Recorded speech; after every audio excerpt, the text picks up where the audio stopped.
ফরজ আর ওয়াজিব এটা বালেগা হওয়ার পর থেকে মৃত্যু পর্যন্ত কোনো প্রকারের ছাড় নাই, আমল করতেই হবে। এটা আপনার আমল করতেই হবে, সুন্নতে মুআক্কাদার পাবন্দি করতেই হবে। গায়রে মুআক্কাদা, নফল আর মুস্তাহাব এগুলো যদি আপনি করেন, করলে সওয়াব আছে, না করলে কোনো গুনাহ নাই, তবে করলে পরে অনেক অনেক ফায়দা, করলে পরে কি অনেক অনেক ফায়দা। নবী করিম সাল্লাল্লাহু আলাইহি ওয়াসাল্লাম ইরশাদ করেন, মান সাল্লা ফি ইয়াউমিন ওয়া লাইলাতিন 12 রাকাতান। নবী করিম সাল্লাল্লাহু আলাইহি ওয়াসাল্লাম ইরশাদ করেন, যে ব্যক্তি দিনে এবং রাতে 12 রাকাত নামাজ পড়বে, কয় রাকাত?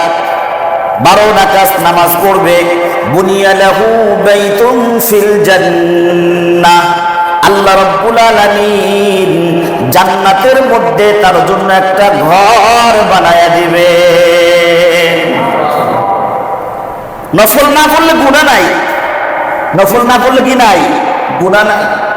ফরজই ঠিক নাই আর নফল, ফরজটা তো ঠিক করতেই হবে, বাকি আল্লাহ পাকের আরো নৈকট্য হাসিল করতে চাইলে নফলের পাবন্দি আপনার করতেই হবে। যে ব্যক্তি সকাল 8টা থেকে 1টা পর্যন্ত গ্রামগঞ্জে কামলা নেয়, সকাল 8টা থেকে দুপুর 1টা, 1000 টাকা মনে করেন হাজিরা।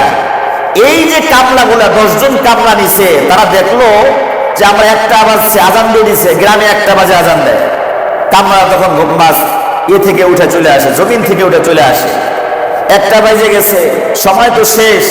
সবাই মিলে যদি একটু কাজ মালিকের বেশি করে, তা মালিক খুশি হবে নাকি রাগ হবে? খুশি হবে। আল্লাহ, মালিক খুশি হয়ে যায়। দেখা যায় 10 জনের মধ্যে যদি 5 জনও যদি কয় না আমরা আর একটু আধা ঘন্টা কাম বেশি করে দেই, দেখা যায় মালিক খুশি হইয়া তাদেরকে 500-1000 টাকা বা কিছু টাকা বেশি দিয়ে দেয়, অন্য অন্য দিক দিয়ে তাদেরকে এরকম দিয়ে দেয়, খুশি হয়ে দেয়। আপনার একজন উপকার করলে, দায়িত্ব দিয়ে রাখছেন, এর থেকে বেশি করলে কি মানুষ খুশি হয়? আর এটা হলো কি, এটা আমার স্বার্থ, আপনার স্বার্থ, আর আল্লাহ পাকের কোনো স্বার্থ নাই। আপনি আমি ইবাদত না করলে আল্লাহ পাকের কিচ্ছু যায় আসে না, আল্লাহ পাকের কিচ্ছু যায় আসে না, বরং ইবাদত করলে ফায়দা কার? আপনার আর আমার।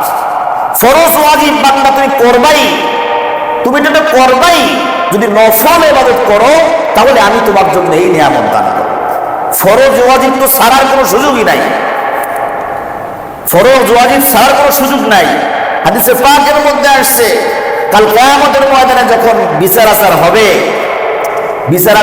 আমল আখলাক যখন ভাগাভাগি হবে, মাপা হবে, আমল আখলাক মাপা হবে না, মাপা হবে।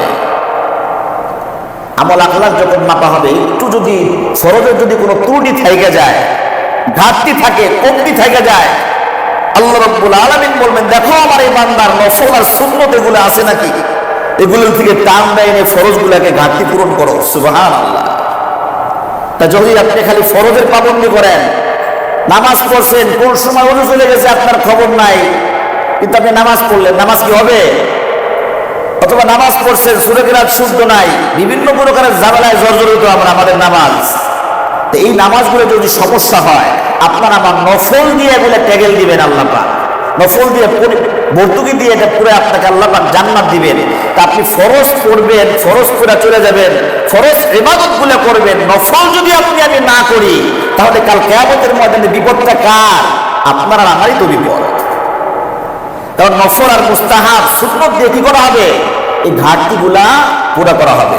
তাই প্রথম চান্সে আউয়ালু মা ইউহাসাবু বিহিল আবদু ইয়াউমাল কিয়ামা, কিয়ামতের দিন সর্বপ্রথম যখন নামাজের হিসাব হবে, নামাজের ঘাটতি দেখবে, এই ঘাটতিগুলো আছে, আরে অনেক নফল আছে, এগুলো যখন কাভার দিয়ে দিবে, প্রথম ঘাটতি হাদিসের মধ্যে আসছে, কবরের পরে এই প্রথম হিসাব নিকাশ যখন সহজ হয়ে যাবে, পরবর্তী হিসাবগুলো সহজ হয়ে যায়, পরবর্তী হিসাবগুলো কি হয়ে যায়? সহজ হয়ে যায়। আমরা সেনাবাহিনীতে যখন চাকরির বিভিন্ন পরীক্ষা নিরীক্ষা হয়, অন্যান্য জায়গায় যখন ইন্টারভিউ, রিটেন, ভাইবা হয়, দেখা যায় প্রথম চান্সে থেকে গেলে পরের ধাপগুলো সহজ হয়ে যায়, আর প্রথম চান্সে বাদ পড়ে গেলে এই চাকরির বিষয়ে আলোচনাই বন্ধ হয়ে যায়, ঠিক কি না? তাই যখন পরকালে প্রথমেই যখন নামাজের হিসেব হবে আর নামাজগুলো যখন দেখবে একটু একটু ঘাটতি আসে, সেগুলো সুন্নত নফল টফল দিয়ে এগুলো যখন পুরা দিবে, পরবর্তী ঘাটগুলা পরবর্তী ইয়াগুলা আস্তে আস্তে সহজ হয়ে যাবে। এই জন্য সুন্নতের পাবন্দি, বান্দা সুন্নতের পাবন্দি করো। এই জন্য নবী আলাইহিস সালাম বলতেছেন ফরজ তো পড়বাই, সুন্নতগুলোও পড়ো। যে ব্যক্তি দিন আর রাত্রে 12 রাকাত নামাজ পড়বে, 12 রাকাত কোন 12 রাকাত? যোহরের আগের 4 রাকাত সুন্নত, যোহরের পরের 2 রাকাত সুন্নত, মাগরিবের পরের 2 রাকাত সুন্নত। কয় রাকাত হলো? 8 রাকাত। ইশার পরের 2 রাকাত সুন্নত। কয় রাকাত হয়েছে? 10। ফজরের আগের 2 রাকাত সুন্নত। কয় রাকাত হলো? এই দিন রাত মিলে 12 রাকাত সুন্নত যে ব্যক্তি সুন্নত তরিকায় পড়বে, নবী আলাইহিস সালাম বলতেছেন আল্লাহ পাক তার জন্য জান্নাতের মধ্যে একটা ঘর বানায় দিবে।